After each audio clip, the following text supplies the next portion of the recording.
فرض نماز کے بعد تہجد وہ واحد نماز ہے جو اللہ سے کن کہلوانے کی طاقت رکھتی ہے۔ آپ کی زندگی میں پڑھی گئی ایک تہجد کی نماز پوری زندگی بدلنے کی طاقت رکھتی ہے۔ حسن بصری رضی رحمۃ اللہ علیہ سے پوچھا گیا، تہجد گزاروں کے چہرے اتنے خوبصورت کیوں ہوتے ہیں؟ فرمایا، انہوں نے اپنی خلوصیں رحمان کے نام کر دیں تو اس نے انہیں اپنے نور سے منور کر دیا۔ 7 آسمانوں کی پار سفر کرتی ہیں، تہجد کی دعائیں کبھی مایوس نہیں کرتیں۔ اللہ آپ کا انتظار کر رہا ہے، یقین جانیے یہ درد کا ڈھیر ان گنت آرزو، یہ تمہارے علم اور تمہاری ہر دعا کا جواب رات کے ایک تہائی حصے میں ملے گا۔ جب وہ اللہ رات کے آخری پہر تمہیں ملاقات کے لیے بلاتا ہے، تب وہ تمہیں اپنے در سے خالی ہاتھ نہیں لوٹاتا۔ یہ جو تہجد کا ٹائم ہوتا ہے، نہ اس میں رات ہوتی ہے، رب کی ذات ہوتی ہے اور ہماری اس سے بات ہوتی ہے۔ تہجد کے نفل بڑے پیارے ہوتے ہیں، ادھر التجائیں، ادھر قبولیت، ادھر سجدے، ادھر معجزے۔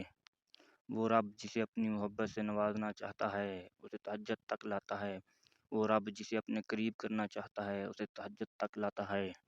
اگر تمہاری دعائیں رد ہونی ہوتیں تو تمہیں تہجد تک لایا ہی نہ جاتا۔ دنیا کا خوبصورت ترین نام محمد صلی اللہ علیہ وآلہ وسلم ہے۔ لا حاصل کو اگر پانا چاہتے ہو تو تہجد پڑھا کرو، کیونکہ جو نصیب میں نہ ہو اسے تہجد کی دعائیں مقدر میں لے آتی ہیں۔ تہجد کی نماز کے لیے جاگنا اللہ کی بے شمار نعمتوں میں سے ایک نعمت ہے۔ اللہ ہم سب کو تہجد پڑھنے کی توفیق دے، آمین یا رب العالمین۔ تہجد ایک ایسی نماز ہے کہ جس کو اس نماز کی عادت ہو جائے اور اگر وہ کسی دن تہجد نہ پڑھے تو سارا دن کچھ کمی محسوس